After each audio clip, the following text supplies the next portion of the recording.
2023년 10월 중순까지의 날씨에 대한 경향을 예측하는 것과 9월 30일까지의 중기예보를 해보도록 하겠습니다. 먼저 10월 중순까지의 날씨 경향 예측과 9월 30일까지의 중기예보, 이렇게 두 가지를 해보도록 하겠습니다. 일단 현재 9월 24일 한반도의 동쪽으로 이동성 고기압이 위치하고 있습니다. 또한 대륙권의 하층에서 기온, 이슬점, 바람, 기압의 불연속으로 인해 한반도의 남쪽에서 동쪽으로 이어진 정체전선이 있습니다. 먼저 10월 중순까지의 날씨 경향 예측을 해보도록 하겠습니다. 첫 번째로 해수면 온도입니다. 북대서양의 해수면 온도는 전반적으로 높은 상태이며 북극으로 많은 열에너지를 공급합니다. 이것은 유럽의 상공에 블로킹 고기압을 발달시키는데 대기 파동으로 인해 한반도 부근은 평년보다 기온이 높고 강수량이 적은 경향이 있습니다. 바렌츠와 카라의 해수면 온도가 높은 경우 중앙 시베리아 방향으로 고층의 한기를 남하시키고 편서풍이 이를 수송하여 한반도의 기온이 낮고 대기가 건조해지는 경향이 있습니다. 인도양 동부의 해수온이 낮게 나타나고 있고 엘니뇨가 발생해서 필리핀의 부근의 해수온이 더욱이 낮아지도록 만들고 있습니다. 반면에 한반도 주변 해역의 경우 해수온이 평년 대비 2도 이상 높은 상태가 여름부터 유지되고 있으며 이는 한반도로 많은 강수가 나타날 수 있다는 것을 알려줍니다.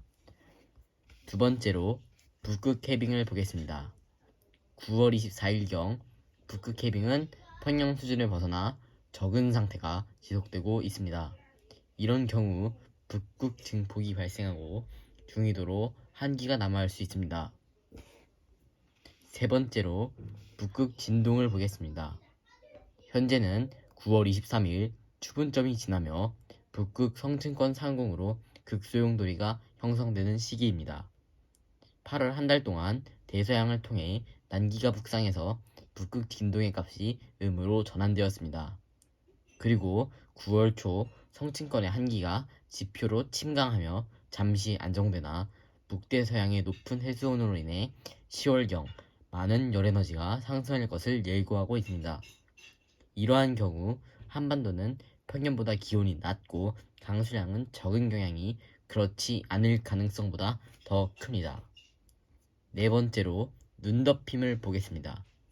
9월 24일경 시베리아 동부에 평년보다 많은 눈이 쌓여 있으며 대륙고기압의 발달을 지원합니다.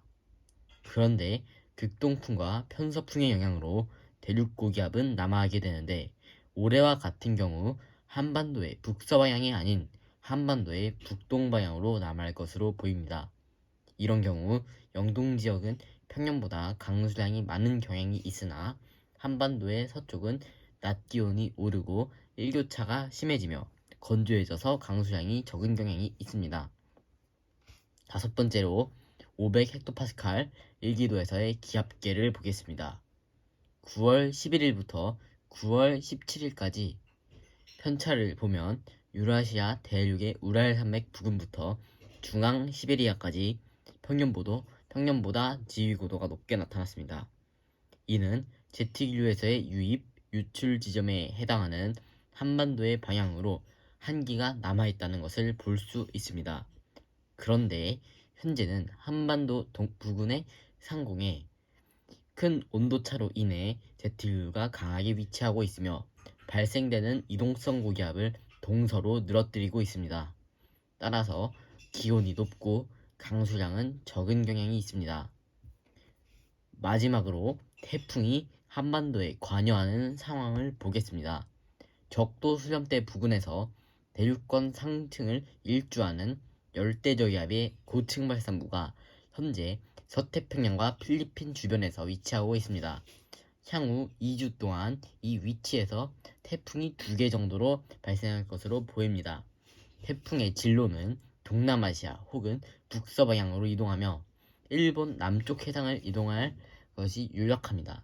이런 경우 저고도에서 대륙고기압이 한반도의 북서방향으로 다가오기 때문에 기온이 낮고 강수량이 적은 경향이 있습니다. 이러한 경우는 일시적이고 태풍이 북위 20도 위로 북상하는 경우에만 해당하는 것이기 때문에 본격적으로 태풍이 북상하는 경우가 아니라면 아열대 고기압의 영향으로 한반도 부근의 대륙권 중층에 형성되는 평년보다 높은 지위고도로 기온이 높을 가능성이 더 큽니다. 위를 종합해서 보면 10월 중순까지 기온은 높고 강수량은 적은 경향이 있습니다. 9월 30일까지의 중기예보 두 번째 시작해 보겠습니다. 24일의 날씨를 먼저 살펴보겠습니다. 한반도의 남쪽으로 아열대 고기압이 위치하고 대륙권 저고도에서 하강하는 기류인 이동성 고기압의 영향을 받고 있습니다.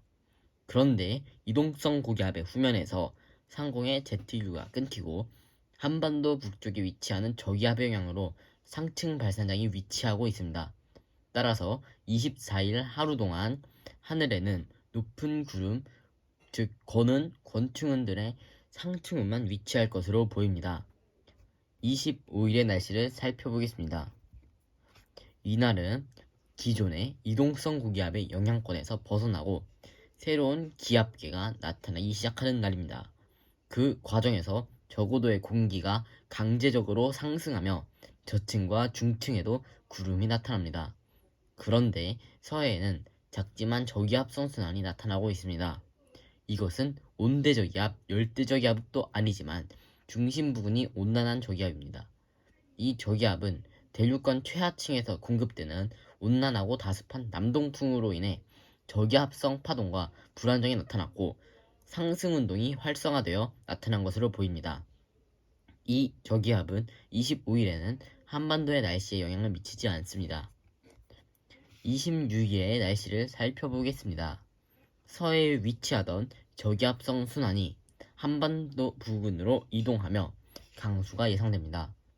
저고도에서 서서히 상승운동이 나타나는 가운데 대륙권 중상층에서 공기가 강하게 상승하면서 저기압이 강제적으로 발달될 것으로 보고 있습니다. 하루 동안 예상되는 누적 강수량은 서울을 기준으로 30mm 내외로 적고 활강전선을 갖고 있는 저기압의 특성상 시간당 강수량은 0에서 10mm로 약할 비인 것으로 예상됩니다. 이렇게 내리는 비는 최저기온을 상승시키고 최고기온을 하강시키는, 즉 일교차를 완화시키는 효과를 가져옵니다. 27일의 날씨를 살펴보겠습니다. 비가 내려 습도가 높은 가운데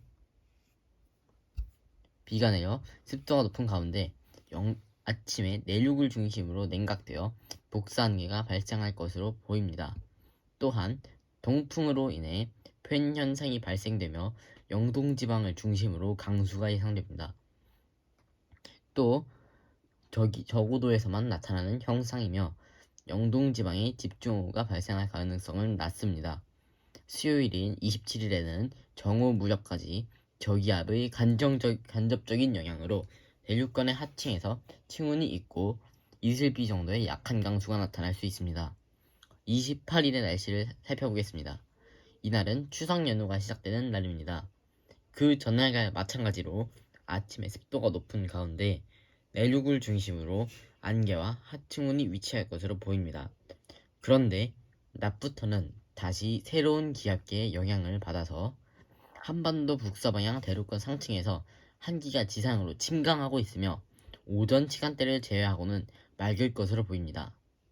한랭하고 건조한 공기 영향을 받지만 맑은 햇살로 인해 단연압축이 발생해서 낮 기온은 높고 건조할 것으로 보입니다. 29일의 날씨를 살펴보겠습니다. 서울의 최저기온은 15도 이하로 하강하며 서늘해질 것으로 보입니다. 저위도와 중위도의 온도 차이가 커지며 한반도 부근의 대륙권 상층에서 제트기류가 빠르게 흐르고 있고 이는 저고도의 기압계를 빠르게 변화시키고 있습니다. 29일은 이동성 고기압이 한반도를 덮고 있는 날입니다.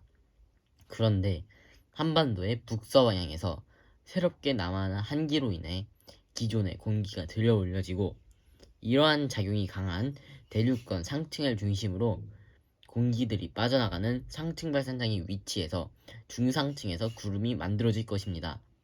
29일부터 30일까지 강수가 나타날 가능성이 있으나 현재로서는 두 기단 사이에 강한 충돌로는 볼 수 없기 때문에 강수가 나타나지 않는다고 예측하는 것이 더 옳다고 할 수 있습니다.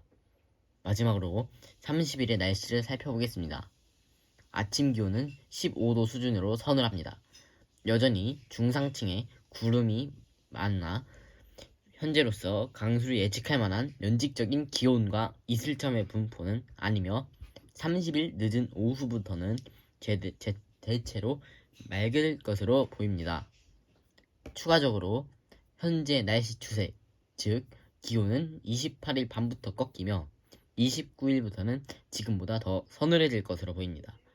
10월 1일부터는 날씨는 시간이 지나 수치예보 모델이 좀 더 안정된 후에 예측을 해보도록 하겠습니다.